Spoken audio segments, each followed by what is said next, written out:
Hi, seid ihr bereit für eine neue Folge Bretttime Stories?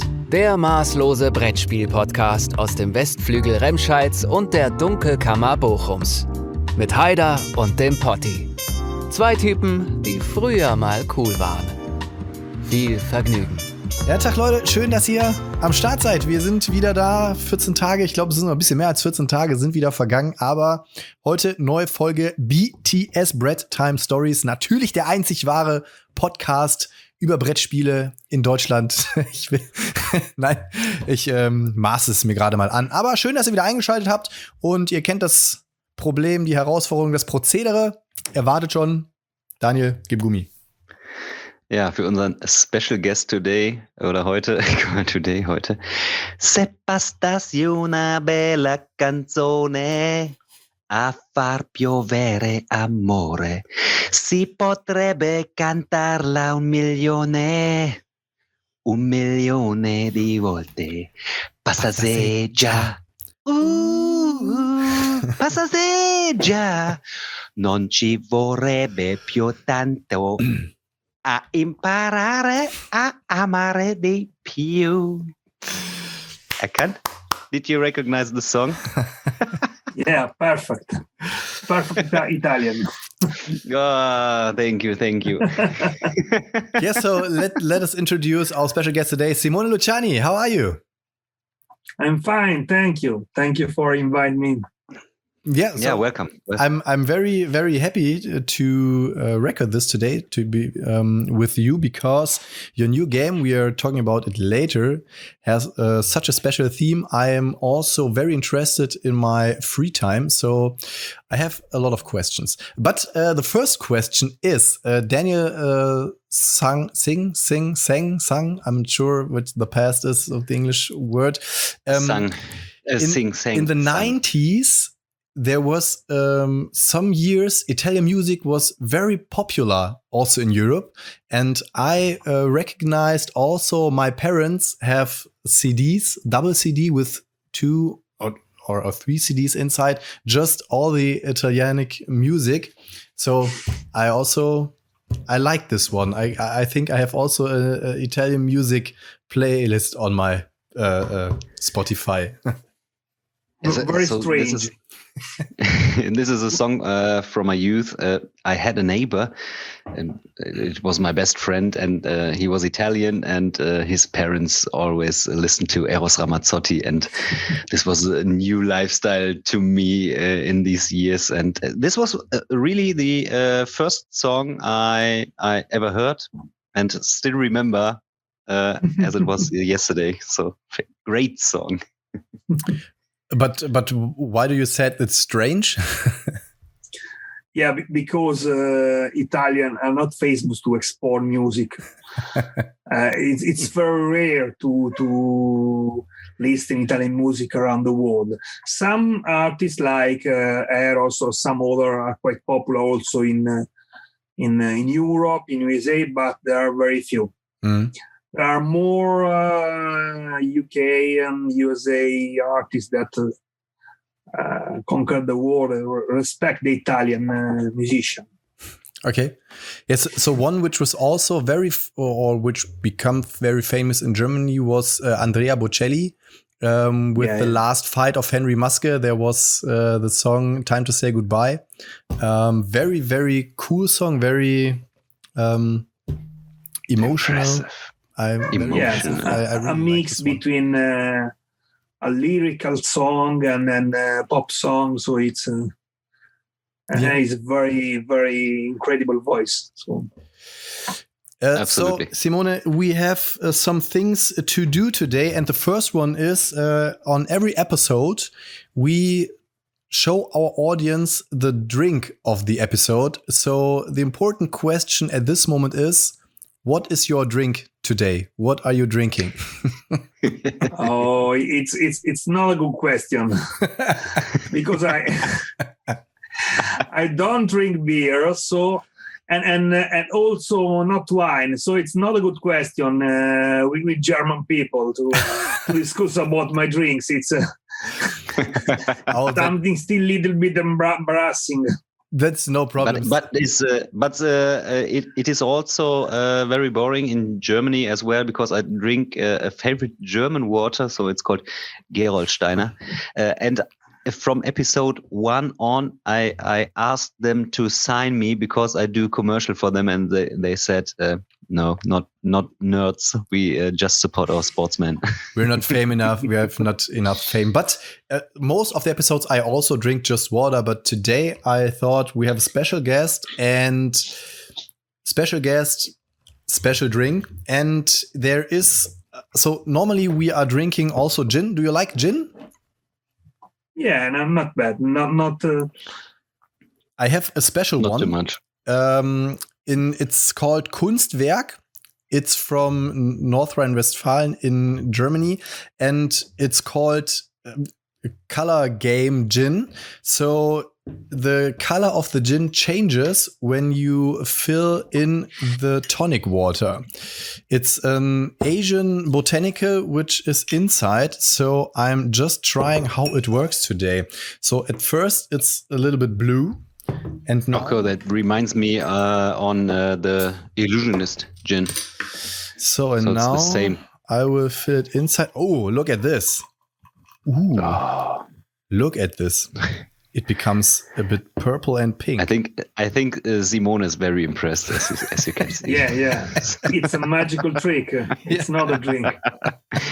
Ooh, very magical. Magic. So let's have a taste. Oh, yes. That's a great one. That's a really great one. Okay, so Simone, just have an introduction to our audience for the few people who doesn't know who you are. Explain them who you are. Yeah, simple. I'm a game designer. I'm based in Italy.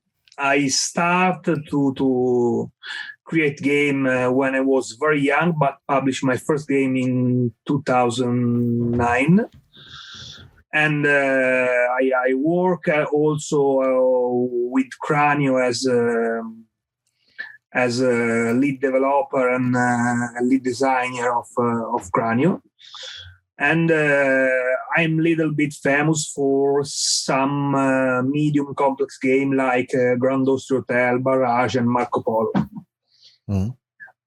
Okay. In few words. medium heavy. Well, for some medium of heavy. our Yeah.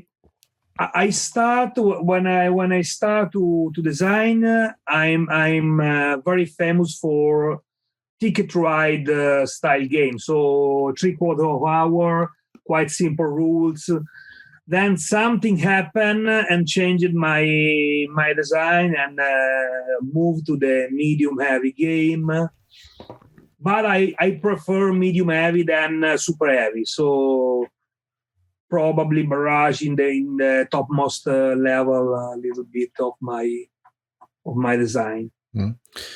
So when you are creating and designing games, do you work the same way as in the past? Because I read something that when you were a young boy, so you developed some games and gave them to the neighborhood, and all of your neighbors were playing and liked the games?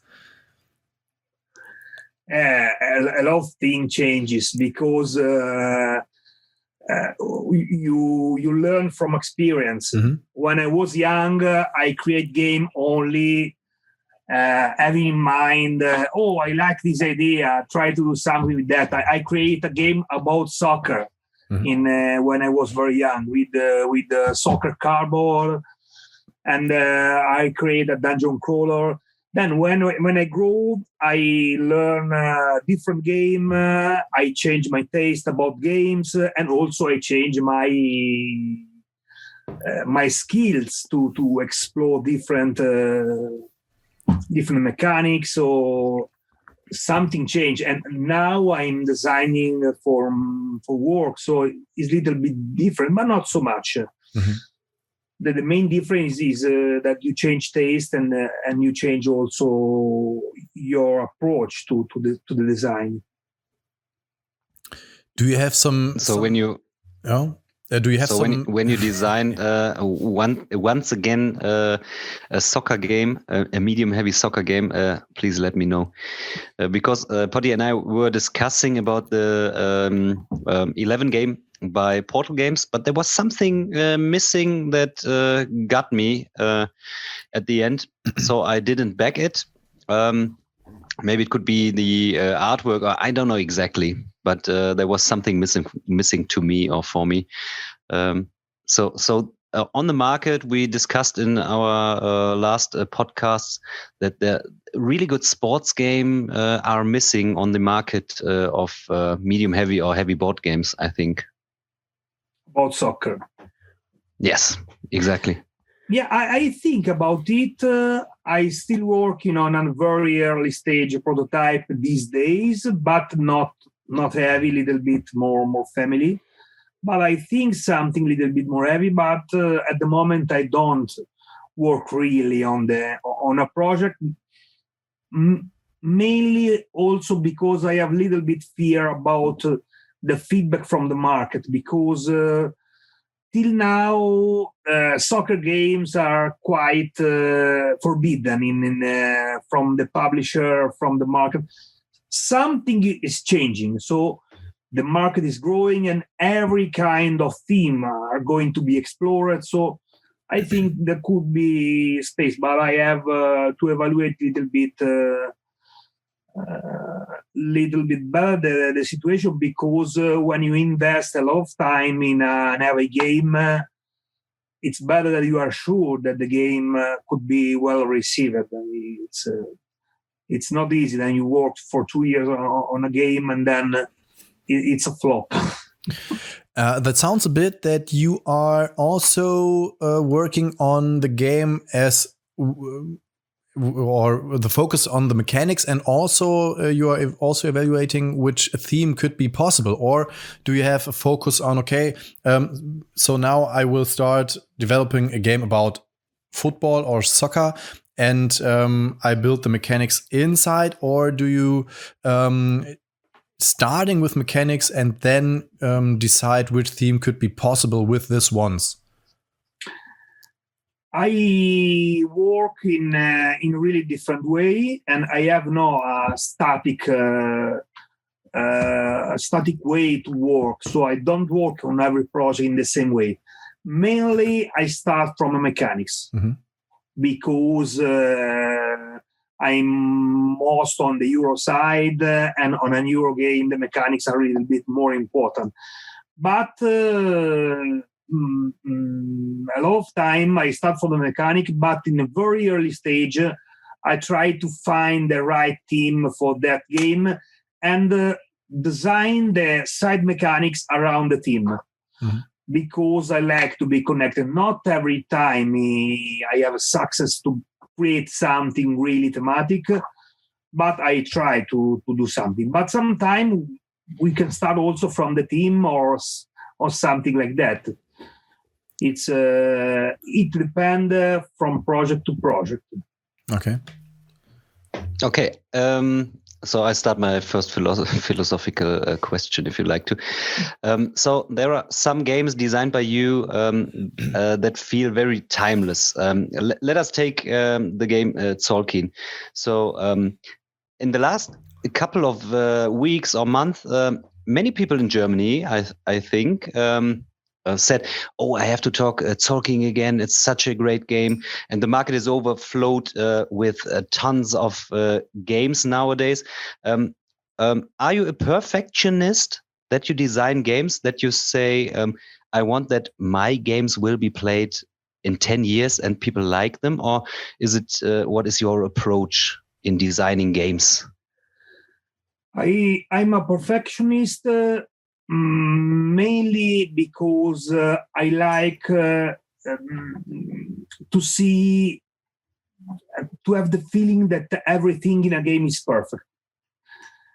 Never is perfect. So the develop never end. But I like to develop. A lot of designers like to create a new idea, like to work on the first part of the game, then are a little bit bored and close the game and open a new one. I like to explore the details of the mechanics, the details of each spot.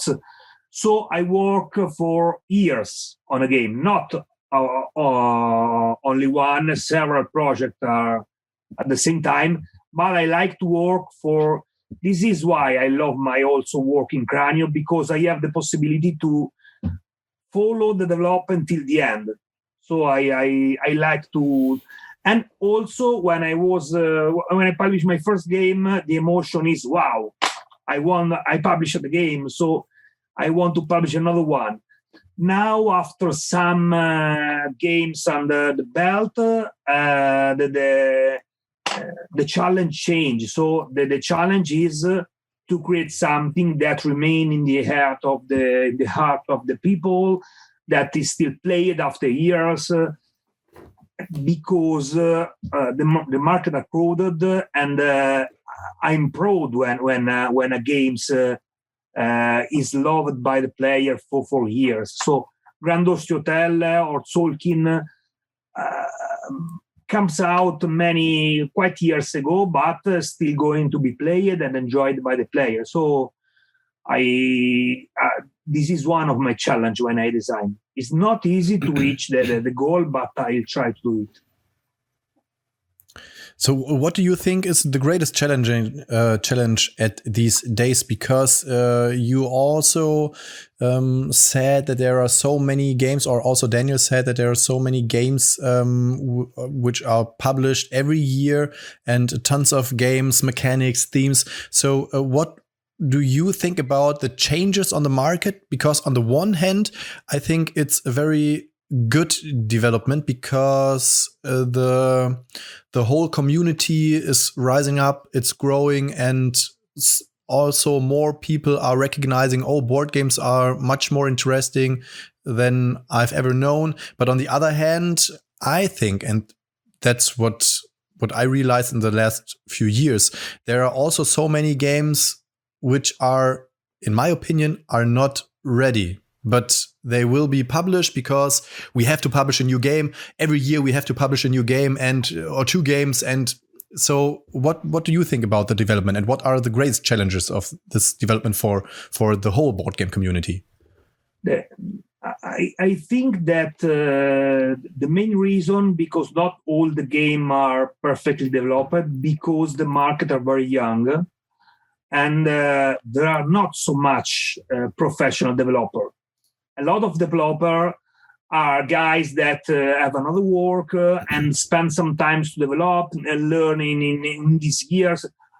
If you look at me, that I published some success game, 5 years ago, I have another work. So the market is very young. The people are learning. So a lot of companies are very young. There are a lot of companies because the market are growing, and then it's fun to create board game. A lot of people try to make this business. So we need the time to create a company that have a good developer, a good editor. We have some big company that work in the market for many years and are big structure, and but there are a lot of young companies that are growing year after year. So it's a really interesting moment, because every time something grows, there is a lot of idea, a lot of creativity, a lot of possibility now, but we have to learn something. Does that make it harder for you to design games, because you think there are too many designers that do it part-time? So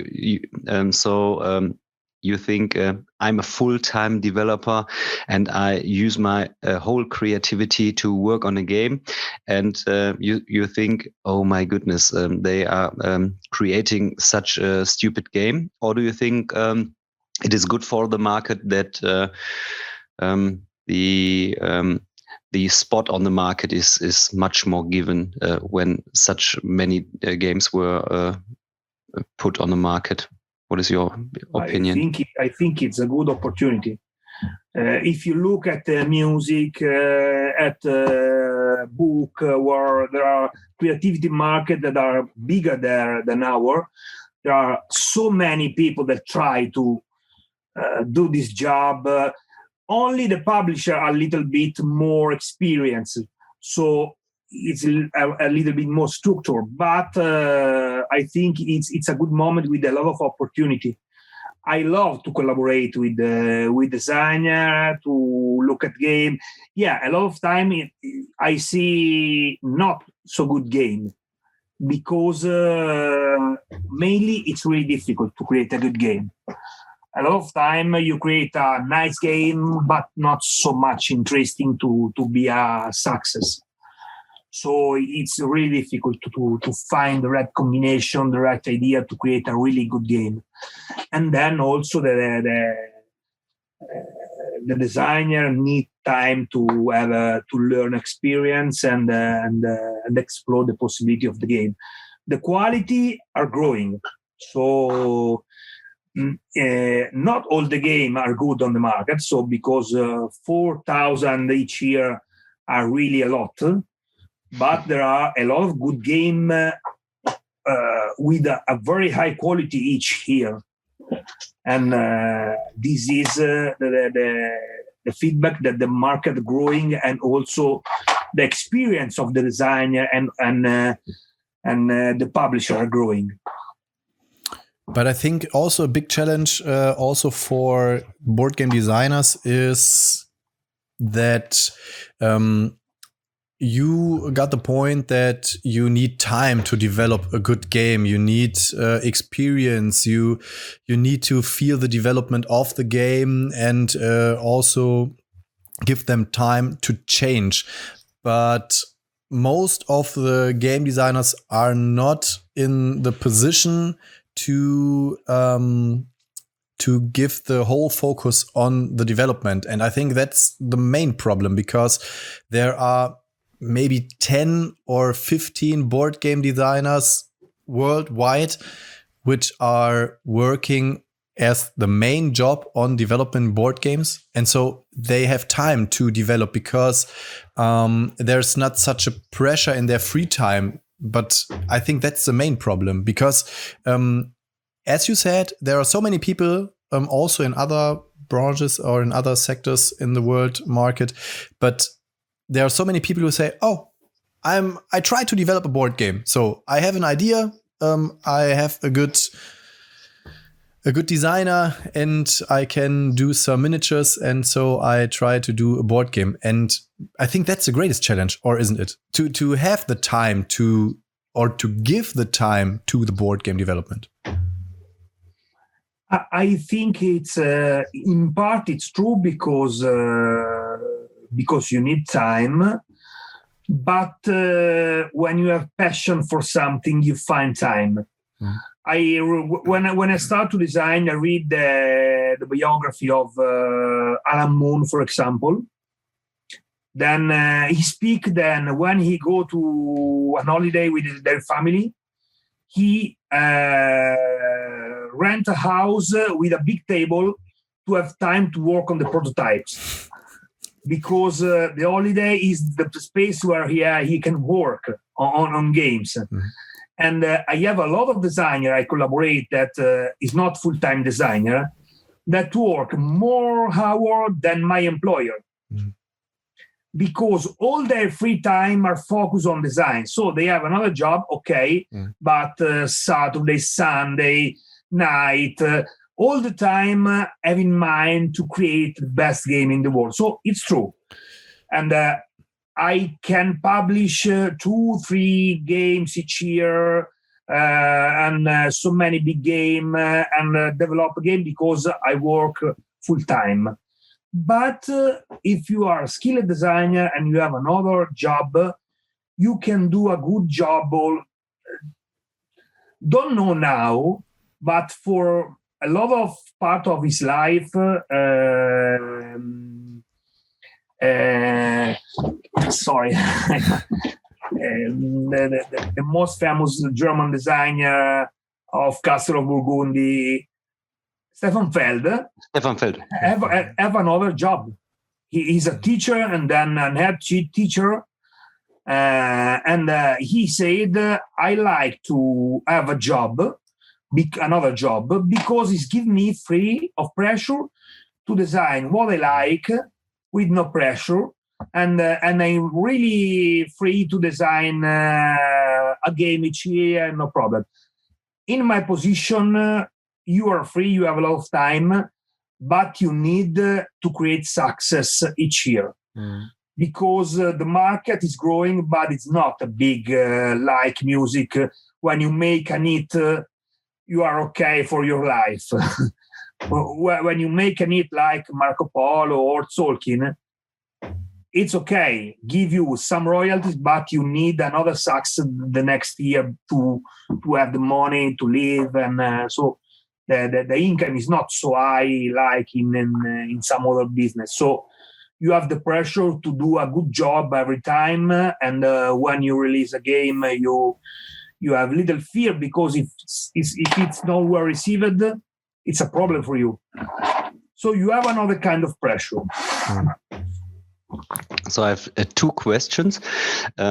One question is there a favorite game you designed by your own that you say, this is my first game, so I love it, or this is the game I love the theme the most, or what is the game you like most you designed? Probably the next one. Good answer. Yeah, good. Yeah, really it's a good challenge.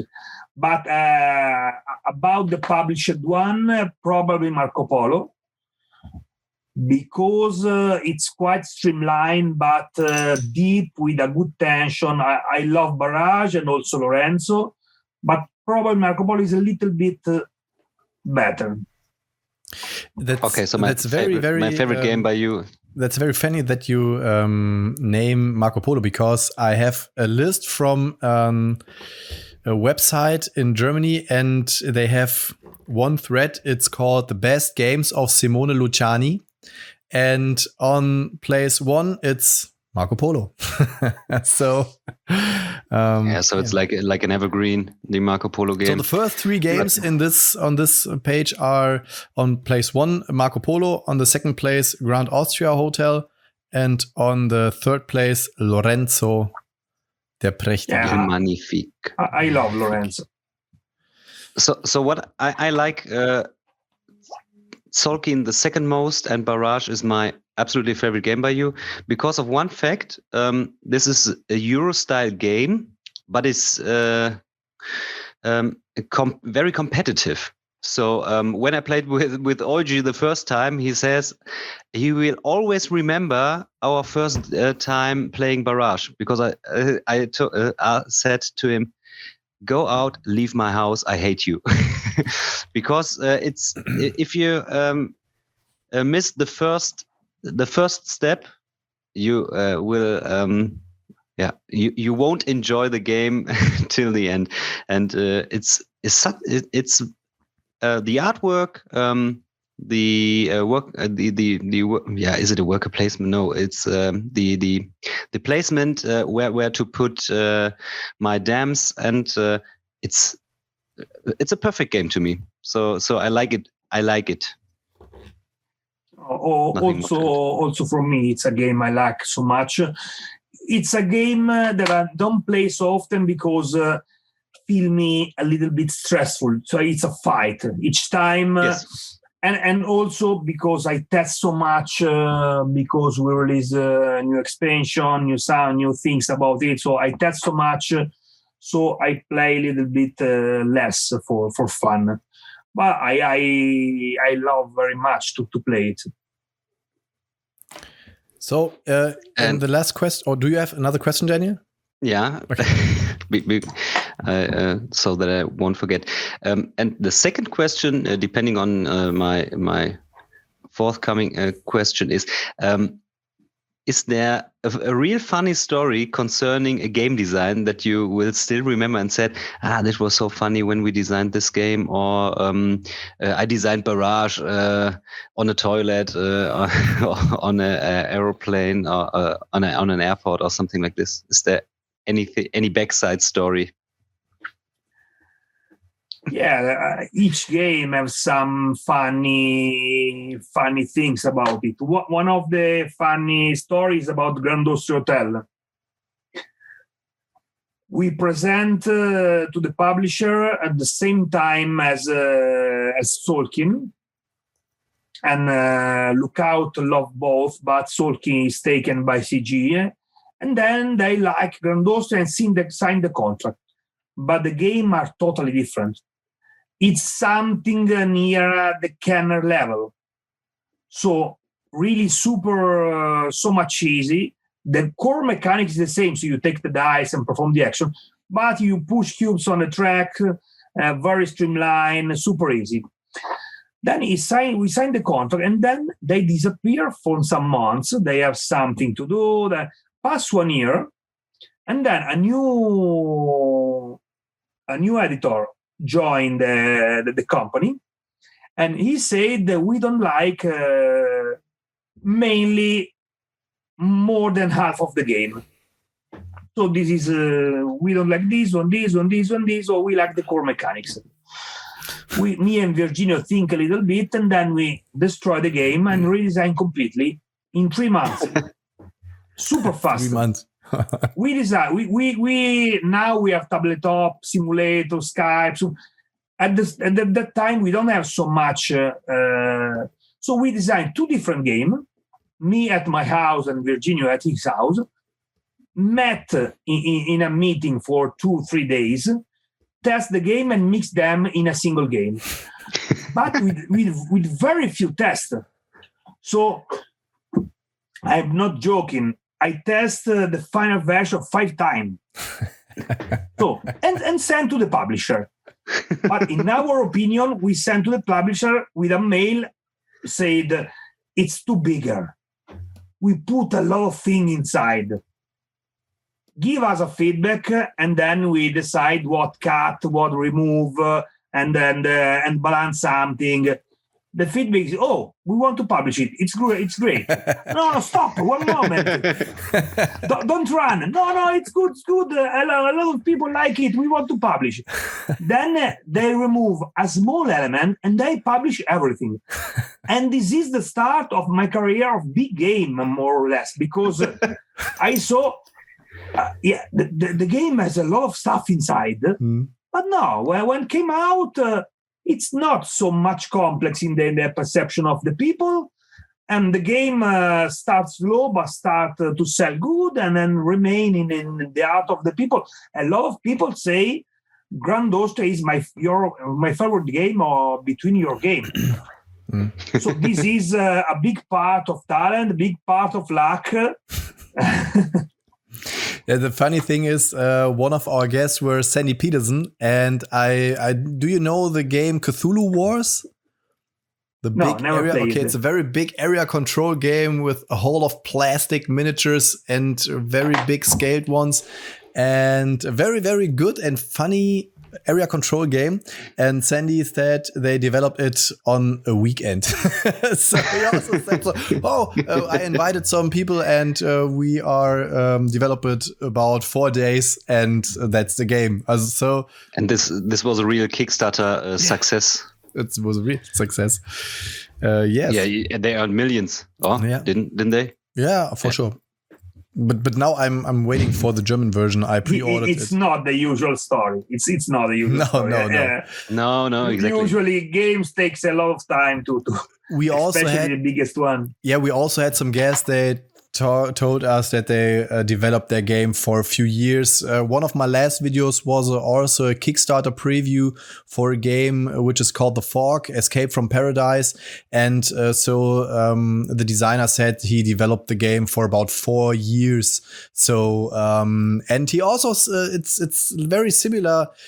Very similar story, because he said so he was developing for a few years, and from the one through the other second he changed everything because of the theme, and the new development was in a few days, and now that's the game now. But that's a very funny thing, because you said that you changed everything, but the other things you are developing are not lost, because you learned of them and put the new things, the new mind in the final product. So it's not lost. Absolutely. Sometimes you change everything, but the time you spend on this part give you a different perspective to see the problem, to see the game, and it's very useful. Also, when nothing remain or very few remain from the process. And that's a perfect bridge to your new game. Is there a special story why you decided to develop a game which is called Annunaki? The game is called Annunaki in the last 2-3 months. 4. Earlier is Avatar because I like the sound of the name, but we have some legal issues, so we explore, and there are some risk about the copyright of the name, so we choose to go to Annunaki.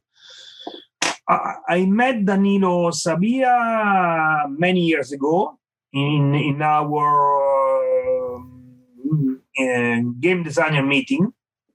She submit a game to Cranio, and I look at the game. We met. I tried the game, and the core mechanics is the same. Is not the same, but the core idea of the core mechanics is the same. So to draw a star, and if you connect the point, you have some prize. In the original version, you are forced to connect. I like the idea to have a selection action mechanism where you have to plan from turn to turn. So I go from here to here, but because I need this action, but also because I think for the next turn action and then probably also the next turn and so on. I like this idea. And I proposed to Danilo to build a game on this idea, destroying more or less a lot of everything around it. Like Barrage. Barrage and Annunaki have the same process. I have a game that someone submit to me. I love one of the core mechanics, and then I propose to the designer a process where we redesign completely the game around that mechanics. And I have the feeling that with that mechanics, an area control 4X game could be interesting. Also because I like to explore. I love German games, but I also love Blood Rage, I love Sight. So I like to explore something new. Mm-hmm. It's a little bit boring when I design 10 games exactly with the same structure. So I like to try something new when I design. It's funny. And so we try to explore in a different way this kind of game. In the first idea, there was a mage in a magic theme. Mm-hmm. So you have some planeswalker that move from plane to plane and cast spell and something like that. But we are not convinced about this theme. Mm-hmm. And then I have the idea of the new theme. So the funny idea is to have all the pantheon in a single game. So you fight the Greek gods against the Egyptian gods, against the Babylonian, and everything fighting with different combination of power. So I like this kind of idea, and we developed this idea in the game finally. Oh, I thought Daniel will say something. I'm very interested in it because why I'm so interested. Annunaki is there are called some creatures or so life forms which are called gods, and it's a very special theme because of pre-astronautic and I read some books about this theme, and when I saw that there will be a board game about it, I was hyped at the first moment. That and when you we don't invent a new story, a really new story. Mm-hmm. We get a lot of stuff from, for example, Stargate, but also from the literature about the Anunnaki, we don't want to tell a story about this interpretation of a story. For us, it's something about fantasy. Mm-hmm. It's not something scientific, but we like the fascination about this strange story where the ancient gods are alien with magical power, and we use some pieces from. I love Stargate, for example, and we take some pieces and mix them in a new story. And I also the game components. Yeah. Excuse me. The game. The game components looked pretty finished on Spiel 21. So when I had a look onto the tables, my mind tells me you should launch it in February, but is it delayed right now to Kickstarter? Yeah, it will be launched in the second quarter, so probably from the end of April and the beginning of May. Okay, so are you still developing or designing at the game, or is it close to finish? The game is closed. I designed everything in the Kickstarter, but we decide because we like to have a big narrative part in the game. We decide to release the game with a lot of content. So we have a campaign with scenarios different that tell the story of the origin of the Annunaki and everything behind the final game. And then we have 2 more expansion with new faction, with new elements. We create something more. We design everything, but we take this time from the end of the Kickstarter to fix every balancing of every scenarios. So we are testing the scenario with additional people. We are testing the new expansion, the new faction, to have the feeling that everything is balanced and works very well. But it's the developing is in the end, and the small details to fix, but it's closed. Will there be in the Kickstarter campaign? Will there be a German version, or is it like Golem or the other games that it will just be published in English or Italian? I'm not sure. I'm not sure. We are working to have because some ask for the Italian version, the German version. The problem is that the game has a lot of text inside, so it's not only an additional rulebook, but we have to print. But we are working on a solution that help the people. But we are not sure if the game is only in English or there are several languages. I'm not sure about the final decision. Okay. Yeah, so I'm really interested. I also saw the pictures on Board Game Geek and the special player boards. They are surrounded like a planet and like a world. And so I'm really interested in the game. What do you think? What are the USPs? What are the special things which make this game so different to others? Or what are the things you think which make this game or this campaign a big success? I think that I evaluate the success of my game when the people enjoy it and want to play again. When I play Barrage with the people, they say, "Oh wow, great! I want to play again." And the feeling is more or less the same for Annunaki. So I'm confident. I played yesterday with Paul Grogan. I play with a lot of tester. And the people like to play and ask to join the campaign. So the feeling is that the game is funny, more or less. The stronger point is the action selection mechanism that a lot of people like.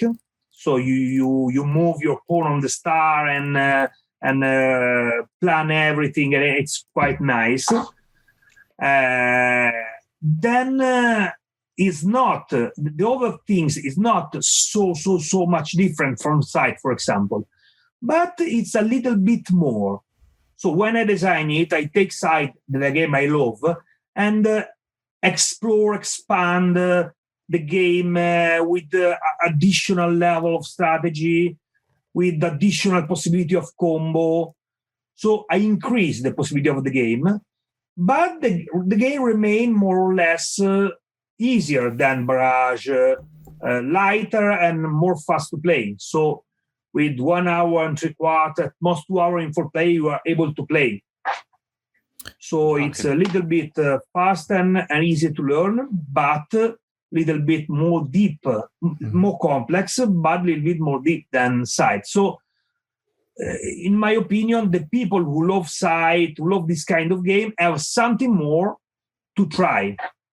Also, the theme, I love the theme because it's the theme of Sight is super interesting. But when I see all the Pantheon fighting for the conqueror of the earth, is something very epic. In my opinion, I like to test the game. Yeah. So I think what a good approach is in modern board games is the fact there are so many board games. People like and love more complex games, but they want an easy access to the game and then a straight deepness in the game. So that seems that this is your approach for the game. You said that so the access is quite good, but there are a lot of possibilities. Do you think the market develops in that direction, that people want an easy access to games, but a moderate playtime from 2 or 3 hours maybe, and the deepness is growing meanwhile the game? Is it difficult to design? Don't know if I understand correctly. I think that the market is changing, and the way to develop the game is changing at the same time. So there are a lot of very easy game, super easy, like Just One, super fun, that win the Spiele the years and sell a lot of copies. But there are also some medium game, a little bit more complex. So like Wings, the car, have an engine building mechanics. You have a lot of card to read and play, and there are some goal to reach. So more complex than Azul also. But that's all more than 1 million copy. And it's wow. This means that the people like to play a little bit more complex game than 10 years ago. So 10 years ago, there is El Grande that won the Spiel the years. But Agricola is in publishing. It's impossible to publish. So gamers change their taste. So like more complex game. Also, the casual gamer like to play a medium level game. Also, Marco Polo is something that a lot of people are able to play. And it's quite complex. It's not super easy. So the market is changing. So, and I'm happy because this means that more people have experience with the heavy game, and but also that we have a lot of people that like very casual, that like to play. So are growing in both directions, and the market is changing. So are focusing on medium game or family game, but with some tricky, interesting depth. So also the family game, a lot of family game have something that also a gamer can like. And it's quite fun. Yeah, sounds really interesting. What do you think? What do you think about rule books or things like tutorials? Because that's, in my opinion, that's the main difference between video games and board games. Because if you start a video game, you just put the disc inside or download the game and you start playing, and the game introduces you in the mechanics. The game says, hey, use this button, press it at this second, and the character will jump over the cliff. And in board games, most of them, you have the rule book, you have to read the rule book, and then you have to understand and you have to play it. And mostly when you play a complex game, most of the games on the first game, at the end, you say, okay, we made some mistakes. So we say this was wrong, this was wrong, this was wrong. And do you think that there is a possibility to implement some things like tutorials for also complex games? Because when I recognized games like The Legends of Andor or the new one from Michael Menzel, Robin Hood, there's a rule book which you open. There's one side and the game says, okay, so place your figure there and let's start. And do you think that's also possible for more complex games or heavyweight or medium weight complex games? Because you also said the market is changing. I understand. I'm not sure. Mm-hmm. I'm not sure because for a gamer, understand everything about a complex game is important. I think that the idea in Andor and also Robin Hood, and also there are a lot of legacy games have a first scenario very simple and then you learn, but also the crew have this kind of process where you the first game is super easy and then you add something during the campaign, and it's a really interesting approach. But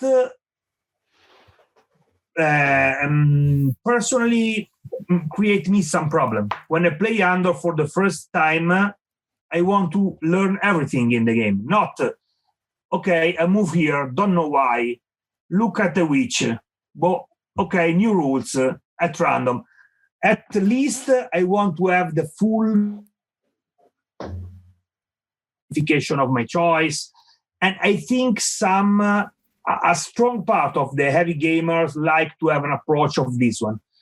I think now we don't have a solution that works very well for the heavy gamers that is an alternative to the rulebook. I think that some video included with the game, but at the moment, the market don't find the perfect solution that are able to learn something to the player. Usually, I tried something like introductory play with some simplification in Golem or in Lorenzo, but it's something very small, a small simplification. So it's not a big solution. It's something that makes you a little bit easier, remove some choices, but the rulebook is a little bit longer. So I think at the moment we don't find the perfect solution to have. The perfect solution is a friend that read the rules and learn to you. It's a perfect solution. That's the reason why Daniel have no friends, yes. Because he can't explain rules of games. No, it's just a joke. But I think this is a real big mystery. So I can explain rules very good. Oh yeah, but I think that's a very, very big point of changes, because most of people who are not playing board games don't play board games because of the rules. When I talk to something like casual gamer or people who are playing once a year on Christmas, so if you talk to them and when you try to explain the rules and you need more time than 5 minutes, they say, "Oh no, that's too much. Let's play some other ones." And I think that's a very, very big competition for the whole board game community, because I think if this tier is reached anywhere at the time, I think at this point of time you will get much more people who are also playing games on their own, just not because Daniel invited them, just because they are happy to do it. I think that's the main crucial point. So I have one funny moment. At the weekend, I played Quacks of Quedlinburg with my daughter. She's 5 years old, and my wife. And my wife said, "Oh man, no, so many rules. I don't like it." So she hates playing board games, and it has to be small and simple. But to me, you are totally right, Simone. I love playing heavy games, and I also love just reading rule books in the evenings. So I drink a glass of wine, reading a thick rule book, and on the one hand, you can say there has to be more easy access to heavy games. On the other hand, you can say it is part of the game, part of the heavy game that you read such rule books. So it's could also be fun. So this is a lot of people now love to play in solo, also to learn the rules. So before to explain the rules to your friends, you play a couple of games in solo mode. You understand better the game. The solo mode grow and grow the requirement of solo mode in an heavy game in the last 2, 3, 4 years.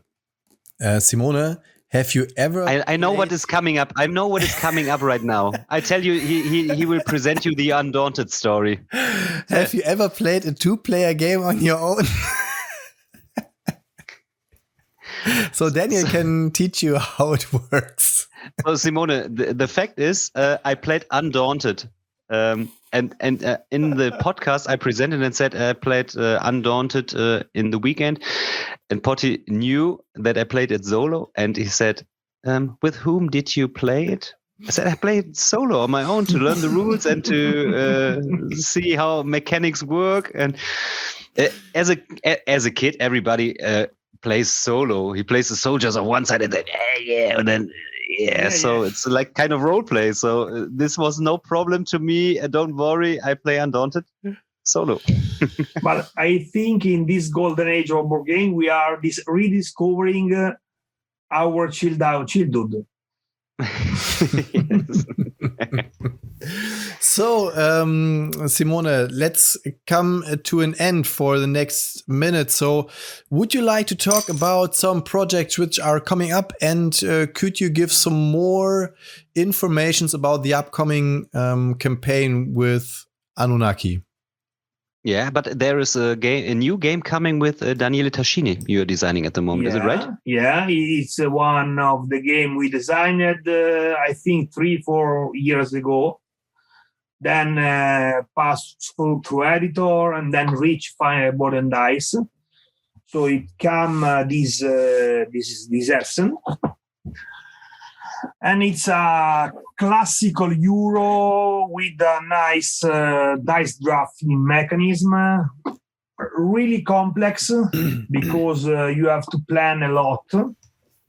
It's on the complex side. If you see the last work of Daniele, it's something near Trismegistus of Tabannusi. Yeah, it's something like that, exactly. Very good game. I like it. I think it's a good game. The main mechanic is that you draft dice. The dice are colored.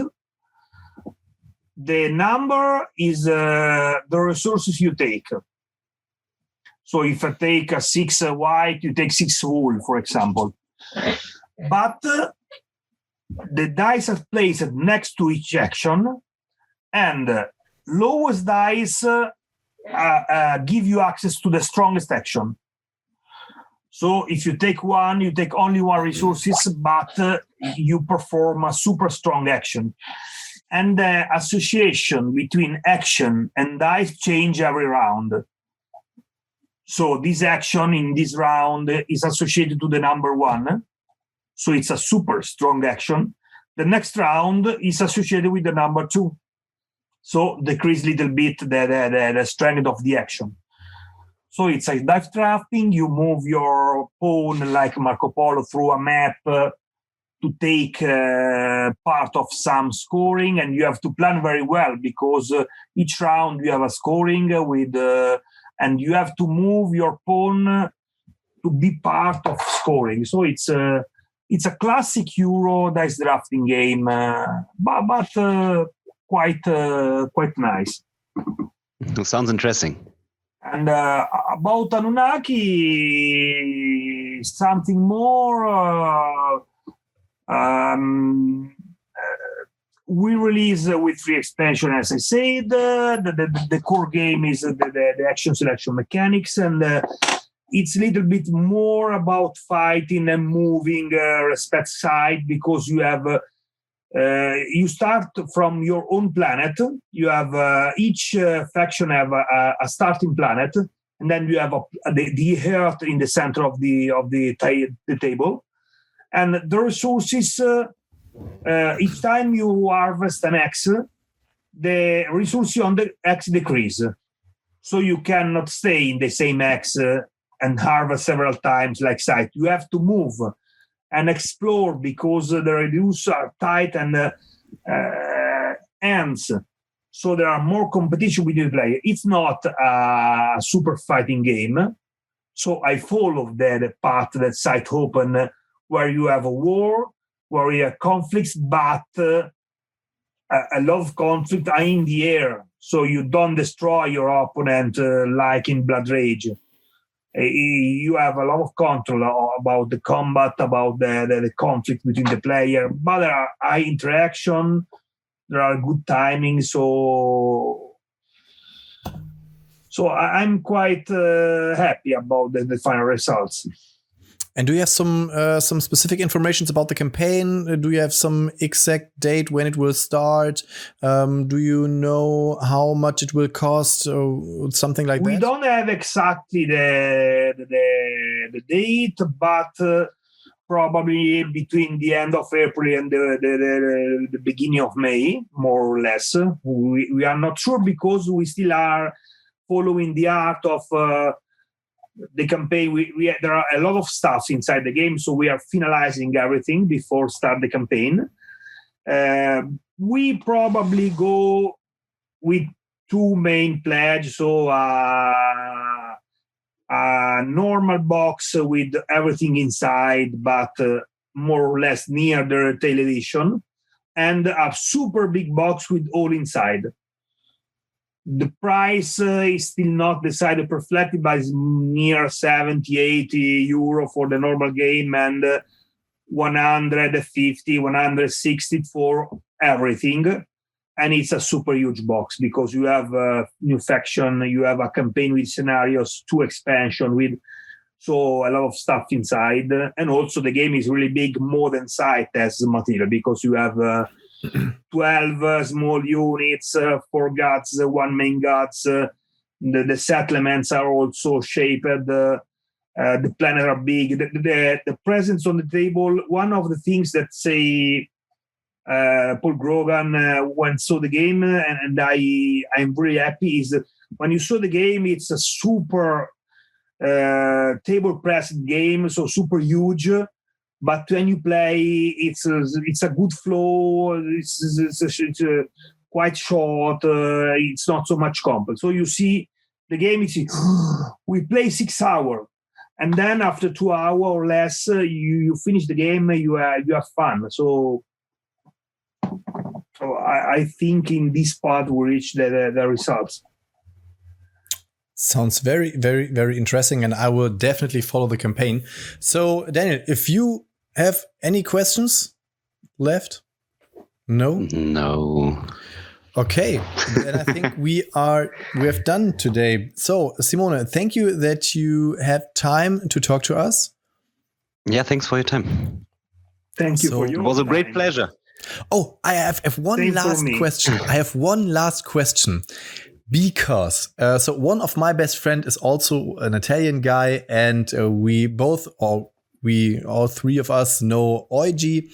And there's one thing. Would you say that the community or the people in Italy are much more proud to stay together than in other countries? Because it's a bit funny, but also when I showed some game on my top board games, there was also a game from an Italian designer, and all you said, oh, yo, this designer, every game is very super. So the name of the author is enough that it's super.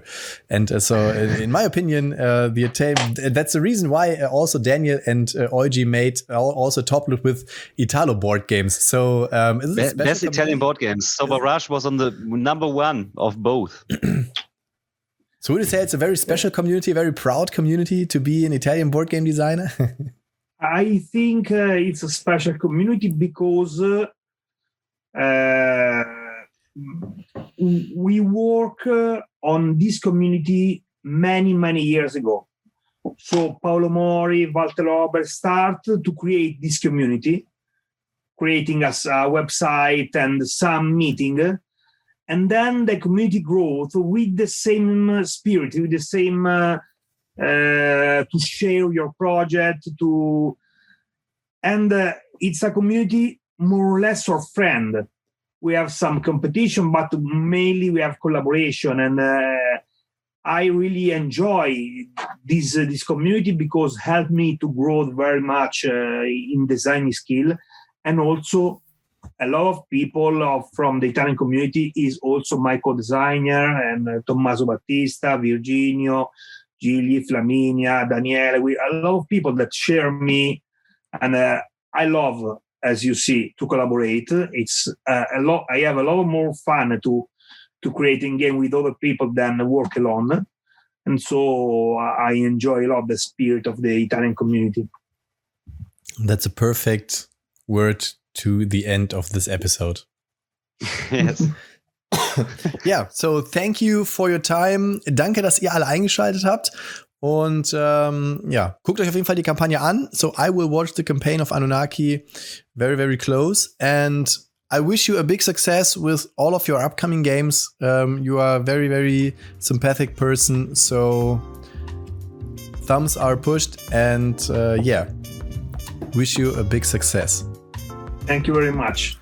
Thank you for your time. Yeah, you're welcome. Yes, we have to thank you. Leute, macht's gut. Bis zum nächsten Mal. Haut rein. Ciao. Ciao. Ciao a tutti.